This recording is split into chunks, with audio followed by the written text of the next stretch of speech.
मेरे वालिद बहुत मेहनत कश इंसान थे। वो रेलवे स्टेशन पर जूते पॉलिश किया करते थे। सुबह फजर से पहले घर से निकल जाते और रात को आखिरी ट्रेन के बाद वापस आते। उनके हाथ हमेशा पॉलिश से काले रहते थे, मगर चेहरे पर कभी शर्मिंदगी नहीं देखी। वो कहते थे रिस्क हलाल हो तो हाथ गंदे होने में कोई बुराई नहीं।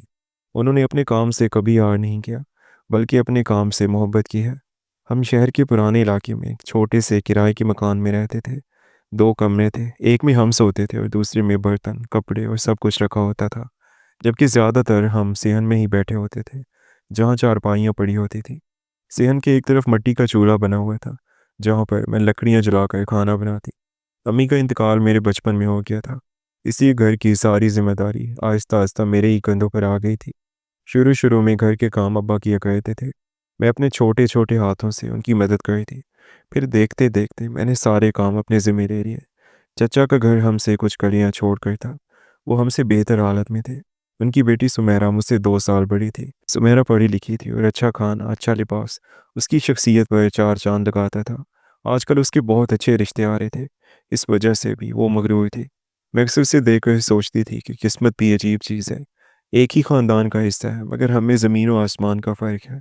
मगर मैंने सुमेरा से कभी हसद नहीं किया। मैं जानती थी अब्बू ने मुझे अच्छी ज़िंदगी देने के लिए जी जान लगा दी, मगर किस्मत के आगे बेबस थे। मैंने सुना था सुमेरा का रिश्ता पक्का हो गया है। उसी दिन दोपहर को सुमेरा अपनी मंगनी की मिठाई लेकर आई। मैं उसके लिए दिल से खुश थी, मगर उसकी आंखों में मेरे लिए आज भी नफरत थी। वो मेरे पास आकर बैठ के मिठाई का डिब्बा मेरे सामने रखते हुए हल्की सी हंसी के साथ बोली, देख लिया, मेरा रिश्ता शहर के बड़े ख़ानदान में हुआ है। तुम्हारे अब्बू सारी उम्र स्टेशन पर जूते साफ करते रहे, तो भी तुम्हें ऐसा रिश्ता नहीं मिलेगा। मेरे हाथ वहीं रुक गए। मुझे लगा जैसे किसी ने सबके सामने मेरे अब्बू की मेहनत का मजाक उड़ा दिया। मैंने कुछ नहीं कहा, बस सर झुका लिया। दिल में अजीब सा बोझ आ गया। वो मिठाई देकर चली गई, मगर उसके लफ्ज़ मेरे कानों में गूंजते रहे। मैं अपने अब्बू को लेकर बहुत हसास थी, क्योंकि मैंने अपनी ज़िंदगी में सिर्फ एक ही रिश्ता देखा था। मेरी माँ बचपन में ही फौत हो गई। ना मेरे कोई दूसरे बहन भाई थे। मेरे लिए सब कुछ मेरे अब्बू ही थे। जब कोई उनके बारे में ऐसी बात करता तो मेरा दिल बहुत दुखता। लेकिन मेरे अब्बू हमेशा मुझे कहते, तुम सब्र करो, किसी को जवाब नहीं देते, अल्लाह ताला वक्त आने पर सबको खुद ही जवाब देगा। शाम को अब्बू हंसपे मामूल थके हुए आए।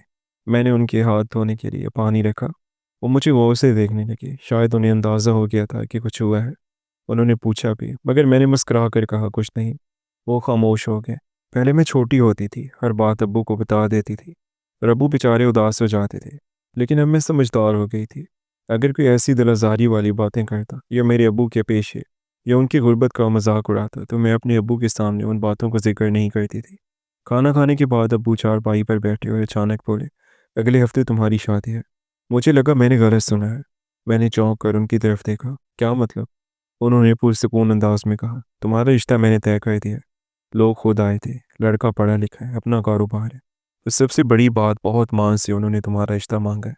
मैंने हाँ कह दिया, क्योंकि मुझे अपनी बेटी पर भरोसा था कि वो कभी मेरे फैसले से इनकार नहीं करेगी। मेरे जहन में कई सवाल थे, कौन लोग? उन्होंने हमें क्यों पसंद किया? उन्होंने हमें देखा भी है या नहीं? अबू मेरे चेहरे पर लिखे सवाल पढ़ चुके थे। उन्होंने कहा, बेटा बस कोई पुरानी नेकी काम आ गई। अब्बू के चेहरे पर अजीब सा इत्मीनान था। मैंने मज़ीद सवाल नहीं किए। शायद दिल के किसी कोने में ये ख्वाहिश भी थी कि अब्बू को एक दिन ये खुशी मिले कि वो अपनी बेटी को किसी अच्छे घर में रुखसत करें। अगले चंद दिन घर में सादगी से तैयारी होती रही। न ज़्यादा शोर, न ज़्यादा खर्च। अब्बू ने अपनी जमा पूंजी निकाल ली थी। मैंने कई बार कहा कि इस सब की ज़रूरत नहीं है, मगर वो बोली, बेटी की शादी ज़िंदगी में एक बार होती है। मैंने कुछ सालों से इसी दिन के लिए बचाया है। मोहल्ले वालों को खबर हुई तो तरह तरह की बातें होने लगी। कुछ को यकीन नहीं आ रहा था कि एक पॉलिश करने वाले की बेटी का रिश्ता किसी अच्छे घर में हो सकता है। चची भी आई और तंजिया लहजे में पूछने लगी कि आखिर कौन से लोग हैं जो इतने जल्दी से रिश्ता ले आए। अब्बू ने बस इतना कहा, जानने वाले हैं। मुझे खौफ आ रहा था और थोड़े वसवसे भी आ रहे थे कि आखिर ये कैसे लोग हैं जिन्होंने मुझे बगैर देखे ही हाँ कर दी। ऐसा तो नहीं है कि लड़के में कोई कमी हो या उम्र में मुझसे बड़ा हो। ऐसे सवाल मेरे जहन में आ रहे थे, लेकिन मैं अबू से कुछ कह नहीं पाई थी। शायद अबू समझ गया थे कि मैं अपने मुस्तकबिल को लेकर खौफजदा हूँ। उन्होंने मेरे सर पर हाथ रखा और कहा कि तुम अपने बाप पर यकीन रखो, मैं कभी भी तुम्हारे साथ गलत नहीं होने दूंगा। अबू की बात सुनकर मुझे इत्मीनान हुआ। बारात वाले दिन जब गली के बाहर शोर सुनाई दिया, तो सब दरवाज़ों पर निकल आए। मैं कमरे में बैठी थी। बाहर से गाड़ियों के रुकने की आवाज़ें आ रही थी। मेरी सहेली ने पर्दा हटाकर देखा اور ہڑبڑا کر میرے پاس آئی۔ باہر بڑی بڑی گاڑیاں کھڑی ہیں۔ میں نے دل تھام لیا۔ کچھ دیر بعد ابو اندر آئے۔ ان کی آنکھیں نم تھیں مگر چہرے پر مسکراہٹ تھی۔ انہوں نے آہستہ سے کہا، بیٹی وہی لوگ ہیں۔ میں نے پہلی بار ان کے چہرے پر اتنا سکون دیکھا تھا۔ بعد میں مجھے سچ پتہ چلا۔ کئی سال پہلے جب میں چھوٹی تھی، ایک سرد رات اسٹیشن پر بھگدڑ مچ گئی تھی۔ ایک شخص پلیٹ فارم سے پھسل کر پٹی کے قریب گر گیا تھا۔ ٹرین آنے والی تھی، لوگ شور مچا رہے تھے مگر کوئی بھی آگے نہیں بڑھ رہا تھا۔ ابو نے دوڑ لگا دی۔ انہوں نے اسے کھینچ کر اوپر چڑھایا۔ اس دوران ان کے ہاتھ زخمی ہو گئے تھے۔ وہ شخص بے ہوش تھا۔ ابو اسے قریبی کلینک لے گئے، اپنی جمع پونجی سے اس کا علاج کروایا، اور جب وہ ہوش میں آیا تو ان سے مل کر چپ چاپ واپس آ گیا۔ انہوں نے کبھی بھی یہ بات ہمیں نہیں بتائی تھی۔ وہ شخص بعد میں شہر چھوڑ کر چلا گیا تھا۔ سنا تھا اس نے بڑا کاروبار شروع کیا اور کامیاب ہو گیا۔ کئی سال بعد وہ اسی شہر میں واپس آیا۔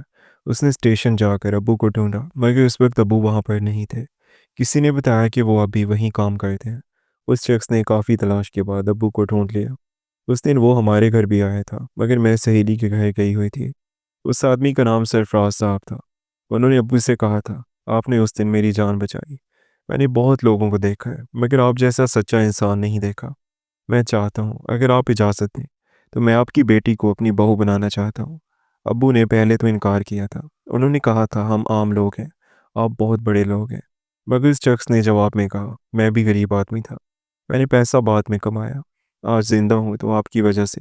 اگر آپ کو اللہ تعالیٰ وسیلہ نہ بناتا تو میں ٹرین کے نیچے کچلا جاتا، میرا بیٹا یتیم ہو جاتا۔ میں نے دنیا دیکھی ہے، پیسے کے پیچھے بہت لوگ آتے ہیں مگر خلوص کم ملتا ہے۔ میں ایسے گھر سے بہو لانا چاہتا ہوں جو اعلیٰ خاندان سے ہو، اچھے والدین کا خون ہو۔ بشیر صاحب، اب آپ سوچ رہے ہوں کہ ہم اعلیٰ خاندان سے نہیں، مگر پیسے سے اعلیٰ خاندان نہیں بنتا، نہ ہی پیسہ سب کچھ ہوتا ہے۔ سرفراز صاحب نے اتنی دلیلیں دی کہ ابو راضی ہو گئے۔ یہ سب باتیں مجھے شادی کے دن پتہ چلی، جب انکل سرفراز خود میرے کمرے میں آئے۔ انہوں نے بہت سادگی سے کہا، بیٹی میں نے تمہیں نہیں دیکھا تھا مگر تمہارے والد کو دیکھا ہے، مجھے ان کی تربیت پر یقین ہے۔ انکل بول رہے تھے اور میں ان کو دیکھ کر حیران تھی۔ میں نے پہلی بار کسی امیر شخص کو اتنا سادہ بولتے ہوئے دیکھا تھا۔ ان کی آنکھوں میں غرور نہیں تھا۔ شادی کے بعد جب میں اپنے سسرال پہنچی تو سب کچھ میرے اندازے سے مختلف تھا۔ گھر بہت بڑا تھا مگر تکبر اکڑ کسی میں بھی نہیں تھا، بلکہ سب کے مزاج میں عاجزی تھی۔ شاید یہی عاجزی ان سب کو خاص بناتی تھی۔ اگلے چند دنوں میں آہستہ آہستہ مجھے پوری بات تفصیل سے معلوم ہوئی۔ وہ حادثہ عام نہیں تھا۔ اس دن اگر ابو ایک لمحہ بھی دیر کرتے تو ٹرین سیدھا انکل کے اوپر سے گزر جاتی۔ جب انکل کو ہوش آیا تو وہ شدید صدمے میں تھے۔ ان کے اپنے رشتہ دار بھی اس وقت ان کے ساتھ نہیں تھے۔ ابو نے نہ صرف انہیں بچایا بلکہ کئی دن تک ان کا خیال رکھا۔ جب وہ شہر چھوڑ کر گئے تو ابو نے کبھی کسی سے ذکر نہیں کیا۔ میرے سسر نے بتایا کہ وہ کئی سال بعد جب دوبارہ شہر آئے تو انہوں نے سب سے پہلے اسٹیشن کا رخ کیا۔ وہ چاہتے تھے کہ اپنے محسن کو ڈھونڈیں مگر ابو کا کوئی مستقل ٹھکانہ نہیں تھا۔ کبھی پلیٹ فارم نمبر 1، کبھی 3۔ کئی دن وہ اسٹیشن جا کر بیٹھے رہے۔ آخر ایک چائے والے نے پہچان لیے ہوئے بتایا کہ وہ ابھی بھی وہیں پر کام کرتے ہیں۔ وہ کہتے تھے، میں نے اس دن فیصلہ کیا تھا کہ اگر وہ مل گئے تو میں ان کا احسان صرف لفظوں سے ادا نہیں کروں گا۔ حالانکہ انہیں کافی لوگوں نے کہا تھا، غریب آدمی ہے، کچھ پیسے دے کر احسان اتار دینا، مگر انکل پیسہ دے کر ابو کی توہین نہیں کرنا چاہتے تھے۔ جب انکل پہلی بار ہمارے گھر آئے تو ابو نے انہیں پہچاننے میں وقت لیا، مگر انکل ابو کو فوراً پہچان گئے تھے۔ انہوں نے آ کر ابو کے ہاتھ پکڑ لیے تھے۔ ابو نے سادہ انداز میں کہا تھا، میں نے جو کیا انسان ہونے کے ناطے کیا تھا، مگر میرے سسر کے لیے وہ معمولی بات نہیں تھی۔ انہوں نے کاروبار میں بہت ترقی کر لی تھی مگر ان کے ذہن میں ہمیشہ وہ رات رہی۔ وہ اکثر کہتے تھے، میں نے بہت لوگوں کو پیسے کے لیے احسان کرتے دیکھا ہے مگر ابو نے جان بچانے کے بعد 1 روپیہ تک نہیں مانگا۔ میں نے یہ رشتہ خون دے کر کیا۔ جس باپ نے بغیر لالچ کے جان بچائی اس کی اولاد غلط نہیں ہو سکتی۔ انکل نے پیار سے میرے سر پر ہاتھ رکھا۔ اصل میں انکل خود بھی بڑے دل والے تھے جو آج تک ابو کے اس عمل کو سراہتے تھے، ورنہ لوگ تو ایسی باتیں یاد تک نہیں رکھتے۔ میرے شوہر نے بھی اتنی دولت کے باوجود وہی سادگی اختیار کی ہوئی تھی جو ان کے والد صاحب کی شخصیت کا حصہ تھا۔ انہوں نے کبھی مجھے احساس نہیں ہونے دیا کہ میں کسی چھوٹے گھر سے آئی ہوں۔